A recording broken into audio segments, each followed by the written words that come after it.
Bueno, entonces si entiende eso, entiende la historia, señor. Que no la quiera entender es otra cosa. No, por eso le estoy preguntando, porque como este y por tema... eso yo le estoy explicando, es la tercera vez que le repito. Pero bueno, si no quiere, no insistimos en el tema, que entiendo... No, yo no quiero, a usted hágalo, pregunte lo que quiere, yo le voy a contestar siempre lo mismo, que ese señor es un ladrón, porque ese señor... ¿Cómo fue ese instante de estar al lado de Jorge Luis Borges y de Julio Cortázar reunidos con usted? ¿Cómo fue ese momento? Sí, a esta hora es un verdadero placer saludar a María Kodama, escritora, traductora, compañera de vida de Jorge Luis Borges, uno de los más grandes escritores, no solo latinoamericanos, sino universales. Y de alguna manera, doña María es también la guardiana de la obra del maestro Borges. Doña María, muchas gracias por atendernos. No, a ustedes por llamarme. Y antes de hacerle unas preguntas, yo quiero comenzar esta conversación con una música que puede sorprender a muchos, pero que seguramente usted le va a dar el sentido a partir de una entrevista que yo le leí.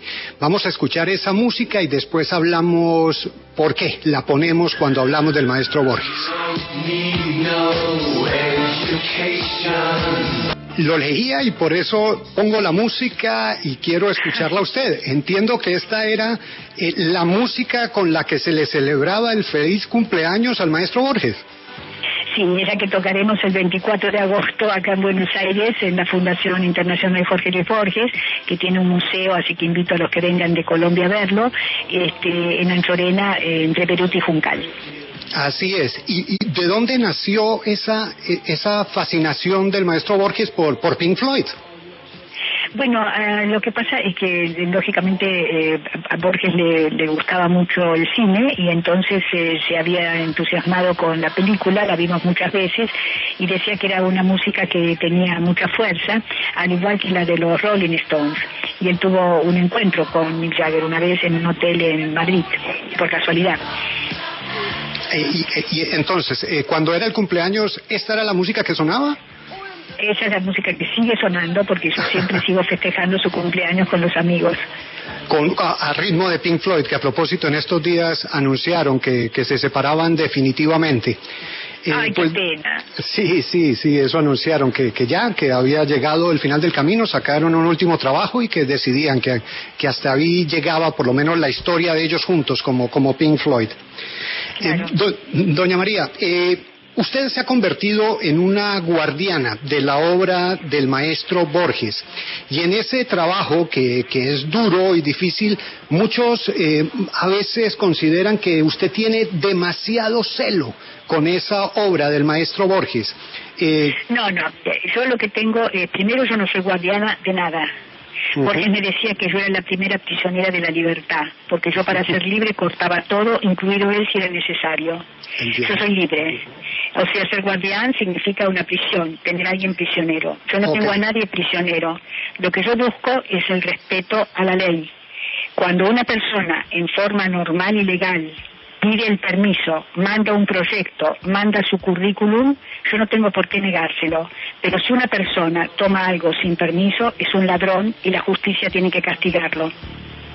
Entiendo porque se ha generado esta controversia en torno a este tema de un libro que se publicó, que entiendo se llama El Aleph engordado, y que ha generado... ¿Ese señor? Sí. No, sí, siga. Que usted ha empezado un proceso legal precisamente contra el escritor. Y la pregunta sería, una obra tan universal como la del maestro Borges, la gente acaba apropiándosela de una u otra manera. Para usted, ¿dónde están los límites de lo que se puede o no hacer al tomar la obra de Borges?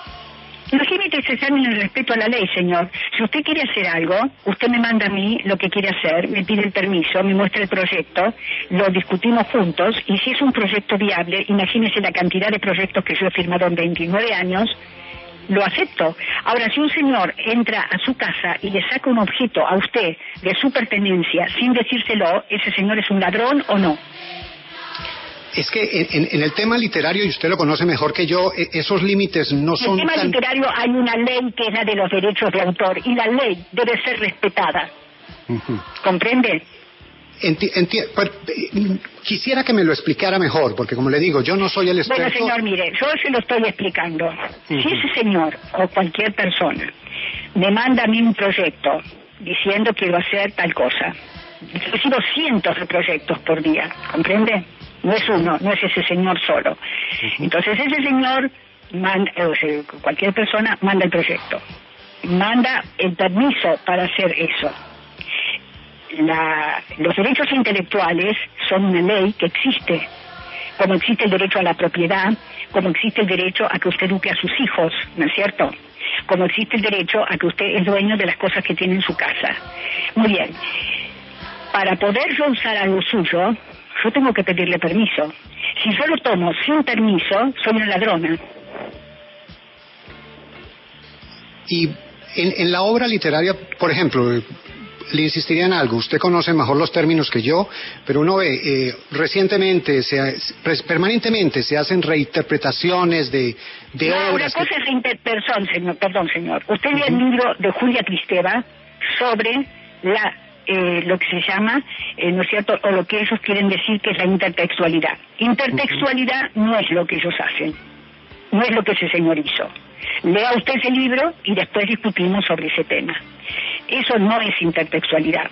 Usted no puede tomar un texto icónico de una persona, ¿no es cierto?, sin permiso, contra la ley que ampara el derecho a la propiedad intelectual. Usted lo toma, usted lo cambia, usted lo agrega, usted pone su nombre y usted lo vende. ¿Le parece correcto eso? No sería yo, y como el tema es tan complejo, yo no le podría dar un veredicto final sobre eso. El tema no es complejo, el tema es así. El tema, si usted quiere el permiso, usted lo solicita, se lo dan, usted lo hace. Si usted no pide el permiso, usted está robando, porque la ley es la ley, señor. Y la ley es una ley de derecho de propiedad intelectual, una ley de derecho de propiedad, una ley de derecho sobre los hijos o sobre lo que sea. ¿No es cierto? ¿Eso usted lo entiende o no lo entiende? Sí.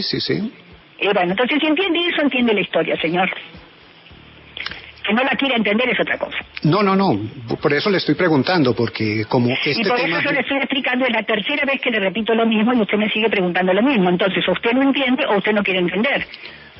Estoy tratando de entender, porque sé que es un tema que genera esta inquietud que usted plantea y que me parece que es absolutamente válida, pero también se han dado otras posiciones frente a esta misma discusión. Mire, señor, las posiciones que se han dado son posiciones...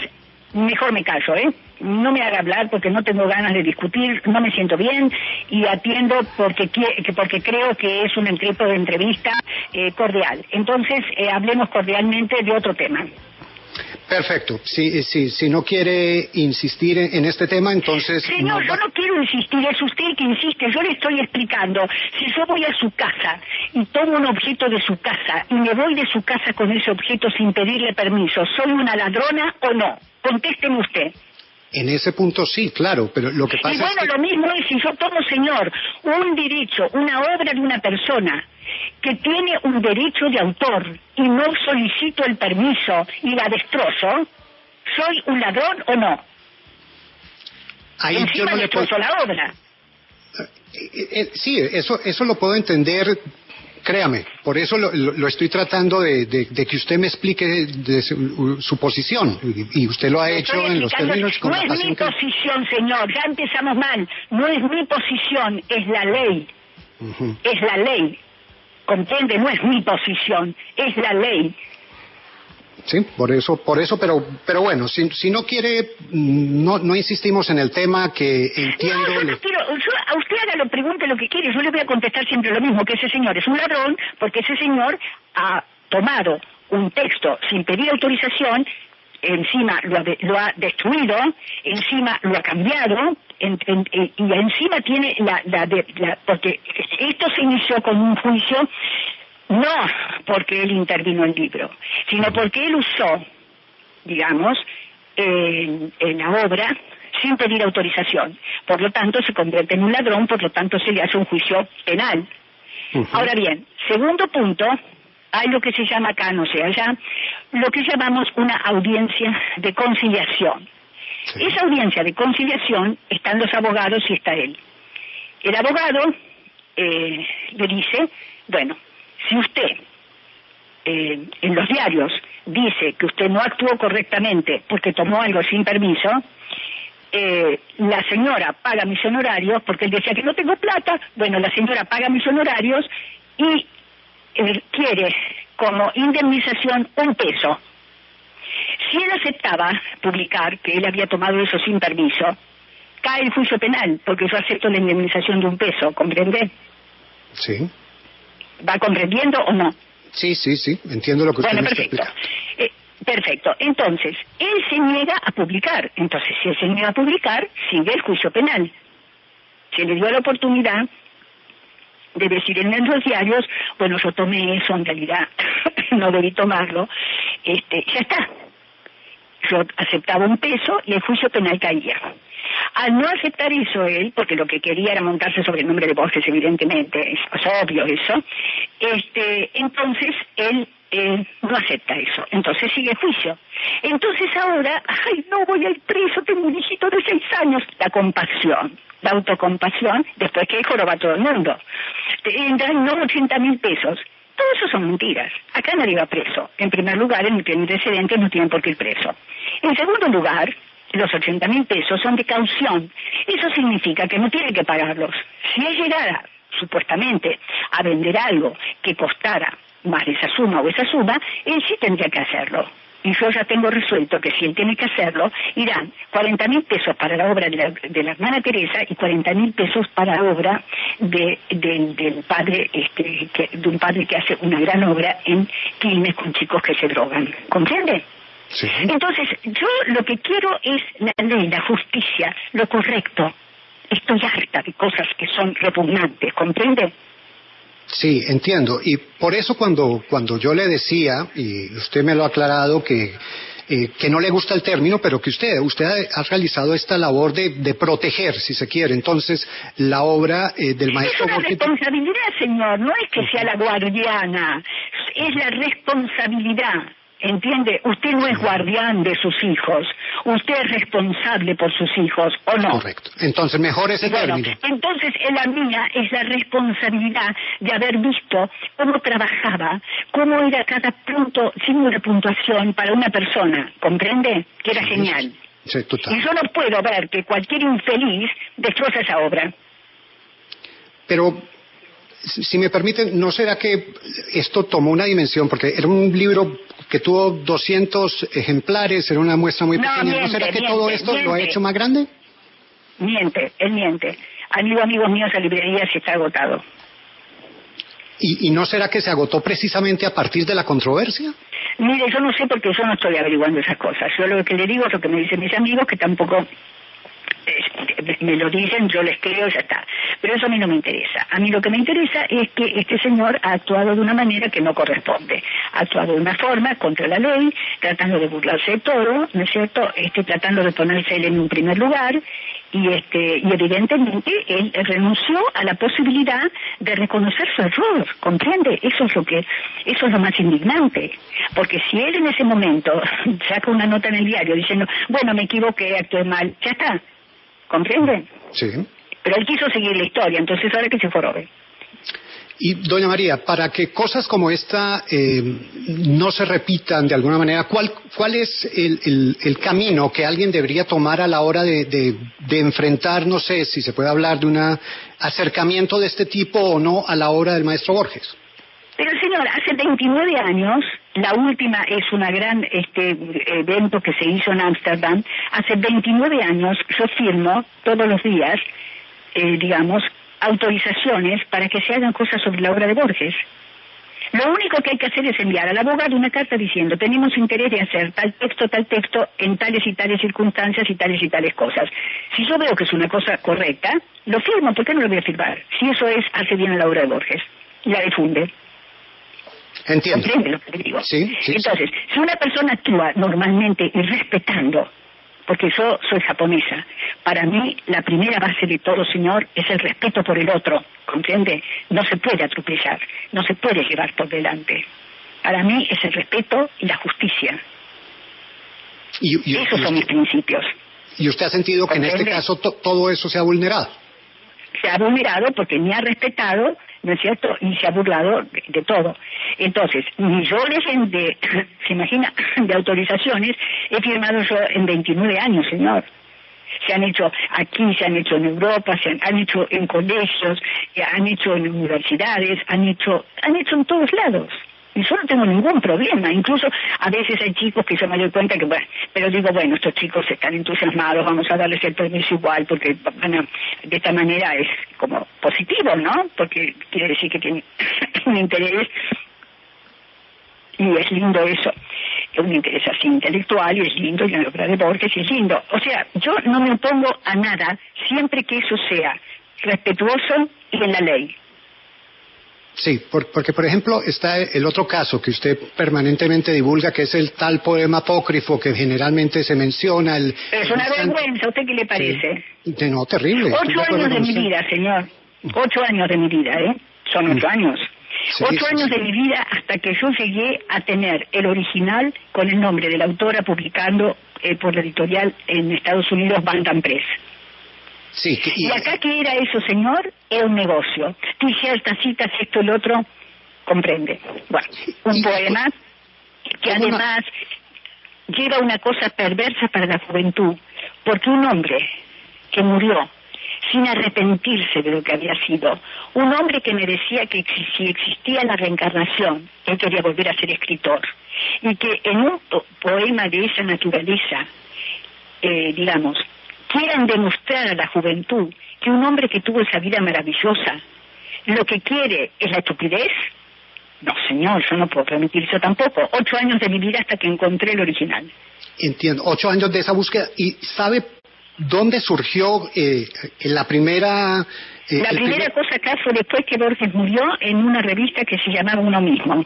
Uh-huh. ¿Y usted siente que ahí había mala intención de hacerlo? Sí, es esa intención que hay, ¿cómo le puedo decir? Sí, es una mala intención, porque si un hombre no se arrepiente de lo que fue y mostrarlo, arrepintiéndose para aceptar estupideces y banalidades, ¿qué le parece a usted? Entiendo, sí. Yo querría que usted me explicara, que usted me diera su opinión. No, a mí siempre me ha parecido un poema terrible y era difícil imaginarse que fuera del maestro Borges. Pero por supuesto. Yo no soy un experto, simplemente soy un admirador de su obra. Pero si ha leído un poema, puede darse cuenta que eso es imposible. Sí, pero yo encontré el original y lo traje a los tribunales y le dije al juez que por favor me extendía un certificado, una nota, lo que fuera, diciendo que yo había presentado todo el material, que se lo dejaba para que lo estudiara, y que ese poema no era de Borges y que yo no tenía ningún interés de aparecer como cómplice de un plagio. Entiendo. Sí, y que mucha gente puede, todavía incluso, por eso siempre es bueno recordarlo, que ese poema no tiene nada que ver. Nada que ver, lo mismo que le hacían también a García Márquez. Es gente perversa, la gente es muy, ¿cómo le puedo decir? Es muy baja. Y es parte también, si se quiere, de lo que es una obra de la dimensión del maestro Borges, que pues sí, que se escapa por todas las rendijas, para bien o para mal, de todas maneras. Sí, pero eso no es la obra que se escapa, eso es una cosa que le adjudicaron y que no tiene nada que ver con él. Sí, no tiene nada que ver, y eso lo insistimos, y yo lo he recordado en varias oportunidades cuando le agradezco muchísimo. Quiero volver a otro episodio que usted contaba hace poco, en una entrevista que también me llamó la atención, es ese viaje en globo, que hace parte de la historia de ustedes dos, y de ese atlas, y de ese viaje en globo por Napa Valley en California. Así terminó. Eso es, ¿cómo nos recordaría usted esa historia de ese viaje en globo? No, fue maravilloso, porque yo estaba viendo unas cosas que me había encargado una amiga que quería saber si vendían en Estados Unidos, y de pronto yo caigo en ese aviso, en un diario lo vimos, que decía viaje en globo. Entonces inmediatamente él quiso, quiso que fuéramos en globo. Y fue muy divertido porque entonces esa noche no durmió y preguntándome, pero la barquilla, ¿será realmente como las barquillas antiguas, o de mimbre, o será una barquilla de plástico? Digo, no sé qué barquilla va a ser, pero supongamos que es de mimbre, pero bueno, después le diré. Y cuando llegamos, el señor creía que era yo la que iba a subir. Que el señor, porque hay un auto que va siguiendo el camino del globo, después ya uno desciende en unas tierras, para eso tiene que llevar una caja de botellas de champán para dejarlas en las tierras que uno baja con el globo, y una en la mano que es con la que se brinda por el buen viaje, cuando uno llega. Entonces después uno vuelve en auto. Y el señor creía que Borges iba a volver en auto. Y no, le decía Borges, yo subo. Entonces yo le hago una señal al señor y le digo, mire, nosotros venimos aquí por el señor, es el señor que quiere subir. Entonces, busquemos toda la seguridad para el señor. Yo me arreglo sola. Busquemos que él vaya seguro. Entonces, usted preocúpese por eso. Si quiere yo le firmo un papel que yo soy responsable de mí misma y quedo todo tranquilo. Entonces me dice, no, señora, está bien, está perfecto. Y le dice el hombre a Borges, bueno, pero hay que poner el pie como en un estribo. Y Borges le dice, bueno, dice, yo cuando era joven montaba muy bien, así que de eso no hay problema. Y además usted es un hombre fuerte. Si yo no alcanzo, usted puede izarme como una bandera. Así que lo pasamos divino. Y doña María, y en ese momento la ceguera ya él ¿cómo podía ver o ya no tenía? No, él ya no podía ver para leer cuando fue nombrado director de la Biblioteca Nacional, que escribió ese poema maravilloso, que Dios con su magnífica ironía me dio a la vez los libros y la noche. Porque cuando lo nombraron, que fue en la Revolución Libertadora del 55, creo que fue, no me acuerdo. Y en el aire, cuando estaban en el globo, ya ¿cuáles eran las sensaciones de él? Pero estaba feliz. Y después mucha felicidad tuvo también cuando fue abrazado por la tigre Rosy.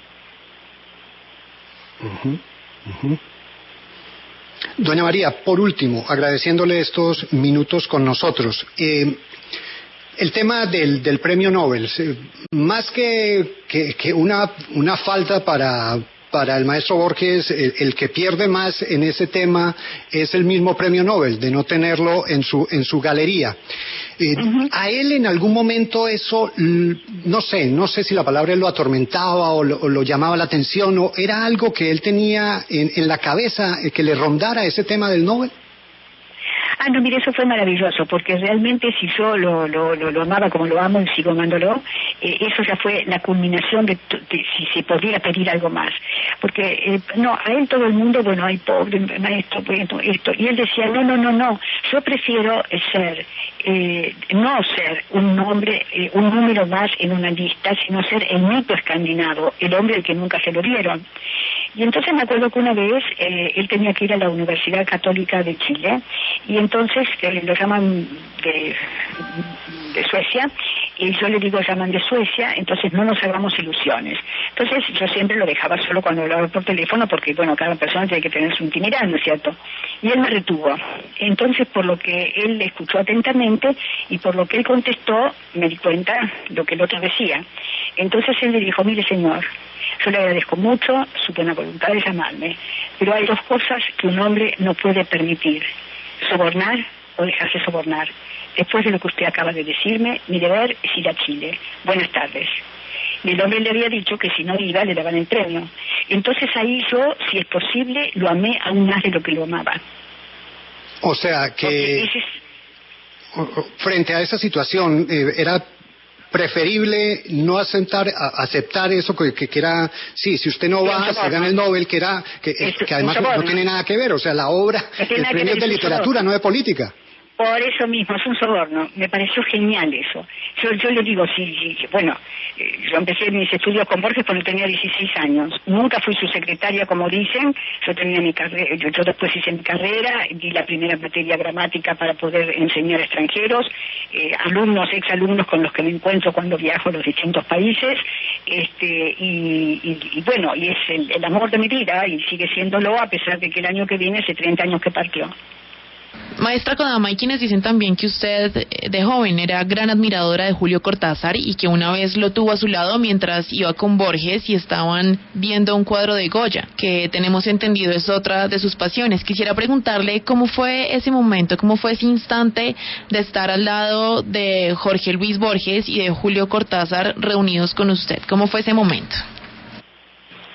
Sí, bueno, yo admiro también a Cortázar, y bueno, Borges fue el primer cuento de Cortázar, me contaba Borges, que se lo publicó él, Borges, ¿no? Entonces después se distanciaron por cuestiones políticas, y después, bueno, Cortázar se fue a vivir a Francia. Entonces, me acuerdo que estábamos en el Prado, frente al perro sin hundido de Goya, que yo adoro ese cuadro, y entonces, de pronto, bueno, yo soy miope, de lejos no veo, pero era imposible no ver 2 metros de altura que avanzaba, y era Cortázar. Entonces yo le digo, ay, Borges, está Cortázar, y él con una voz glacial me dice, ¿y usted querrá saludarlo? No, como usted quiera. Antes de que yo terminara de decir eso, Cortázar le decía, maestro, usted publicó mi primer cuento, cómo lo admiro, y se abrazaron delante del perro semi-hundido de Goya. Para mí eso fue la gloria. Sí, una de las obras, pues sí, más misteriosas y fascinantes de Goya, el famoso sí. Perro del Semi-hundido. Exactamente. Pues, doña María, son muchísimas cosas. Queríamos unos minutos con usted, hablar. Sé que por momentos la charla tuvo el tono que tuvo, porque sé cómo se apasiona usted en temas como el que tratamos, pero le insisto, muchísimas gracias. Y lo último sería nuevamente volver con esa música con la que comenzábamos, con la que para muchos puede ser sorprendente. El maestro Borges celebraba sus cumpleaños. No, yo les agradezco a ustedes y les digo que estoy un poco mal hoy porque tengo el trigémino, tengo el maxilar, digamos el músculo del maxilar contraído que toca el trigémino, no puedo dormir y me duele el oído todo el día. Así que imagínense que estoy un poco de mal humor. Pero bueno, espero que no haya sido tanto. No. Y los que la hemos conocido sabemos que usted es de temperamento, eso está claro. Bueno, gracias. Doña María, muchas gracias. Gracias. Acompáñenos en el canal de YouTube @Julio Sánchez Cristo Oficial.